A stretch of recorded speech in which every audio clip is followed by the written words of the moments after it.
Hi guys, welcome to this week's video. I am Marielle and I am joined with Andrea, who is not only a really good friend of mine, but she also just so happens to be my physio.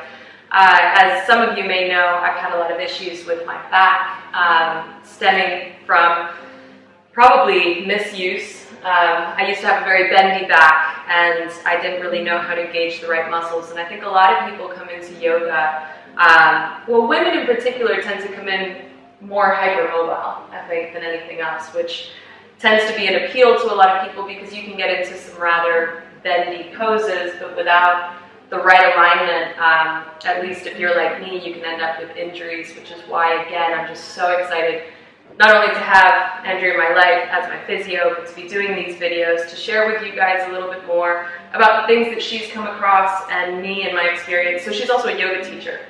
Put that out there because that's awesome. But you'll be getting the perspective of a lot of poses, a lot of how to engage certain muscles as it relates to your yoga practice in particular. So for this video, we wanted to talk to you a little bit about strength and flexibility. Yeah. So, I mean, the funny thing, and I'm definitely going to pass this all on to you now, but you know, with yoga, I think it is so important to always deal with both aspects of strength and flexibility. Obviously, some of us tend to come in more bendy, some of us tend to come in more strong, but we fail to remember sometimes, especially those of us that have been practicing. I've been practicing for like 15 years. We get very comfortable in our flows, especially if we stick to a very similar routine. And we forget that in every pose that we're in, there is a constant tug of war between lengthening and strengthening, between sthita and sukha, which I want to hear a lot more about from a physio standpoint. And I'm basically here to dumb things down while Andrea gives you But you know, anything that doesn't make sense to me, hopefully we can bring it down to make it fully digestible for everybody. So, yeah, I mean, I completely agree. I think there's a lot of people coming into yoga from a flexibility perspective. It appeals to them because I think there's quite a large movement of people seeing impressive gymnastic type movements on social media. A lot of dancers. We're trying to make it seem like you can do things that aren't natural for a lot of people. Yeah, you have to realise that most people make it in a dance career or, you know, to a certain level because their body is a specific type of body, which is very flexible, hypermobile, and able to get into certain positions that most normal people can't. Yeah. And actually also a lot of those people perhaps come out of the dance world due to injuries. Yeah. You know, don't make the assumption just because people are doing these really impressive poses that they are strong. A lot of the time they're just relying on their flexibility. Yeah, sure. And I'm certainly seeing of all the yoga, a lot of yoga instructors, but let's say yoga practitioners, that I'm seeing, most of them are coming to see me because of back problems, because they're overloading their lower back, whether it's muscular or joints, so facet joints commonly, because they don't know how they should be moving. And I think that's a big one. Once you become a yoga teacher and you have a better idea of how the poses should be executed well, and you forget that actually a huge number of people doing yoga, practicing themselves, have no idea. They don't even know how to do a chaturanga properly. They don't know how to stand on one leg well, and you know, people don't always want to ask either, which is why we do things like this. Absolutely. You know, so there's a complete lack of, you know, basic knowledge, I think. For sure. But even within yoga, you know, the realms of the yoga teacher, I think there's still a real lack of understanding of how we should be doing things, and perhaps people don't see themselves doing yoga either, so they don't know what they're doing, but they're aware. Well, the reality is that I think most of us come into yoga learning by sight. You know, there's not a lot of people, And unfortunately, we don't necessarily always start in a beginner's class, where it's a lot easier for a teacher to break down certain poses. So I'm the first one to say that I definitely learned by sight, and I kind of hit the ground running, and for years I was doing plenty of poses wrong. And it's not until you actually do a teacher training, which doesn't even have to be for you to become a teacher, but I highly recommend them just to get better knowledge around your practice. But hopefully these videos will also help. Yeah, and I guess it's really important to say it's not necessarily about doing things wrongly, because, you know, I think more and more as yoga has developed away from certain forms of yoga that might be a bit more rigid, you know, in the Western world, we're really trying to make yoga more accessible and saying, okay, your warrior one your legs don't have to be in a line, widen your stance, or do whatever to make you feel comfortable. So that, you know, that's really great, because it means that people are hopefully less likely to injure themselves. But equally, I think it opens up more debate about what is right and what is wrong. And there is no right and wrong. And I think that's what's really important to know. So much of it is about what feels good for you. Absolutely. And every body's different. Yeah. I think there's a huge movement towards mobility now as well, kind of combining just an awareness. I think it's great to be able to do yoga. The goal is that we want to be able to do yoga for the rest of our lives. You know, we want to be able to use our hips, use all of these things that we're working, and doing it safely. And I think it's exactly what you say, what feels good to you. Yeah, and so kind of coming back to the strength and flexibility. Yeah, I mean, I think the best thing that, you know, we can hopefully give from today's session is that you should be feeling your muscles engaged. You should be consciously thinking about that. And I suppose the fundamental thing to that is actually knowing how to engage and switch on muscles, if you like. I talk about activating muscles versus strengthening muscles. So to activate a muscle, you should be able to kind of know where it is, what it does, and how to just switch it on at, you know, voluntarily to say, right, I'm going to switch on my glute max. There we go. A lot of people don't have that ability, that connection from their brain to do that. You know, then we want that to become more of an automatic thing, so you don't have to kind of stop and think about how to engage muscles. And that's sort of activating, and strengthening is something slightly different. That's where you're trying to kind of really build you know, capacity within your muscles to help you either, you know, have more endurance, to hold poses for longer, or to just physically be that bit stronger so that you can actually get into some poses.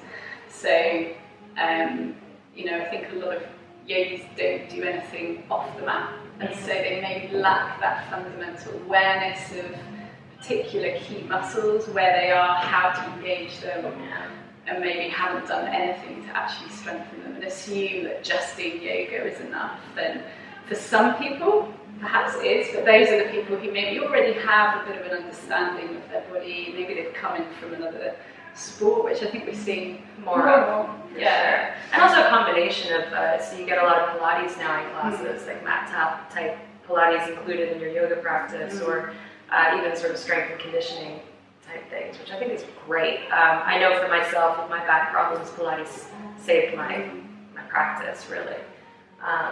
So yeah, should we show a few things? Take me into engagement. So let's, as we've already alluded to, glutes, which is always a favourite every physio. Yeah. Let's talk about your glute med. So your gluteus medius is a muscle which sits on the side of your hip, and one of its key roles is to abduct your hip, which basically means to move it out to the side. And it plays a role in both moving the hip when it's kind of floating in the air, so let's think about things like half moon, three-legged dog. So for example, if we're in this pose, your glute med, which sits on the side of the hip here, can be used to lift that leg a little bit higher. Ooh, there it is. And I always tend to cue people to think of lengthening their hip a little bit. So imagine you're almost trying to stretch it out of the hip socket, and then really trying to lift directly from the very side of your hip. Yeah. Likewise, this lower leg, glute med would be working a little bit more if we just open the hip a little bit and rotate into that lower hip. And then again, you can lift from the glute med. Wow. And really feel that. I have not felt them like that. Holy moly. Every time I see her, it's like this. I'm like, oh my god, I didn't even know it was like that. Okay. Yeah. So that's what we would refer to that as an open chain, because a closed chain would be where everything is in contact with something. So closed chain example, downward facing dog, your hands and feet are in contact with the ground. That's a closed chain way of working. Whereas as soon as you lift up into three-legged dog, then that becomes an open chain exercise, because this leg is floating in the air, it's open, it's not connected to anything from the foot. So again, in three-legged dog, as you rotate your hip and open up, this is working. If you can still flex your knee as you would normally. Wow. The more you lift up to the side, from the side of the hip, your glute med is going to be really engaging. So that's another example of an open chain. Impressive. So would you recommend, I guess it just depends on what you want to work, in a three-legged down dog to open up the hip? Say that again? Would you recommend opening up the hip? So normally as you come into three-legged down dog, they tend to say square the hips off, keep lifting the leg high. I guess it's just working different muscles if you were to open up. I mean, in a lot of respects, I would say keep your shoulders square on, and see if you can open more just from sort of the lower ribs through to the hip. And obviously, as you bend your knee, you might find that you rotate a little bit more, but trying to keep. Yeah. It depends somewhat on how open the front of your hip is as well, in terms of how much available rotation is going to be there. Yeah, I definitely feel that here. Yeah. Sorry.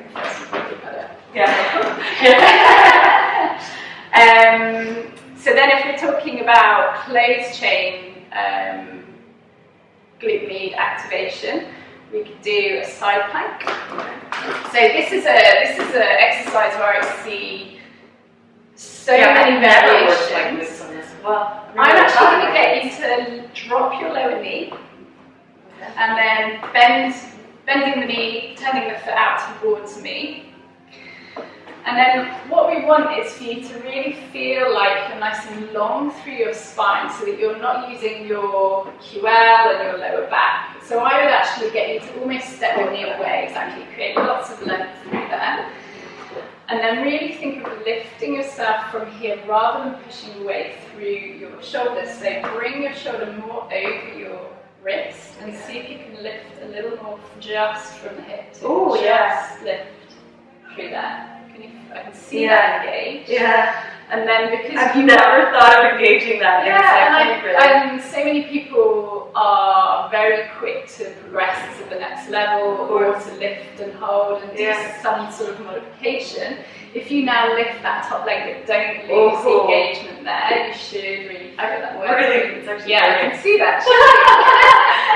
My poor body. You could then modify from there. You could still, but as soon as you start to grab your big toe or rotate out of that position, you're not going to use your glute med in quite the same way. So it of course depends what you're aiming for here with this pose. But I think if you're aiming to get some fundamental strength into your practice, then sometimes it's better to take it back to what you might perceive as, back to basics. But actually think about, okay, what am I feeling? So on this side, make sure that your hips are nice and square to the side of the room. So what you were doing there is you were rotating, and that's what I see an awful lot of people do. Either rotate back or often rotating down, particularly especially when they grab the foot. Exactly. And even if they just don't have the strength, but they want to go long, so lengthening both legs. So really get those hips squared off, and then think of lifting from here. Make sure you're not lifting so much from your shoulder. Get that lift from your hip. Right. Feel that? Yeah. See that. Little legs trembling. And then if you can manage to lift that one a little bit high, you might feel your top glute med as well. Great. Wow. And again, other things to think about here are just if you're pelvis is square, you're engaging your tummy, keeping your belly nice and level. So the alignment and stacking your joints is so important. Yeah, and you think those poses, those basic poses, can actually be harder.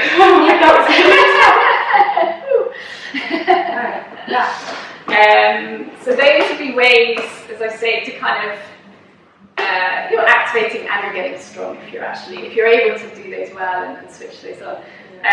One of your favourites would be the sideline stuff we've done before. Yeah. So thinking of exercises you might do more off the mat.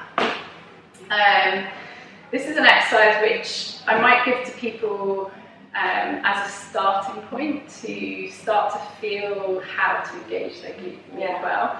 But actually you can make it make it appropriate for people who are already strong by just getting them to do more repetitions, or you can make it harder by adding an ankle weight to the ankle, but that's personally not necessarily the way I tend to progress people because I don't find it massively functional.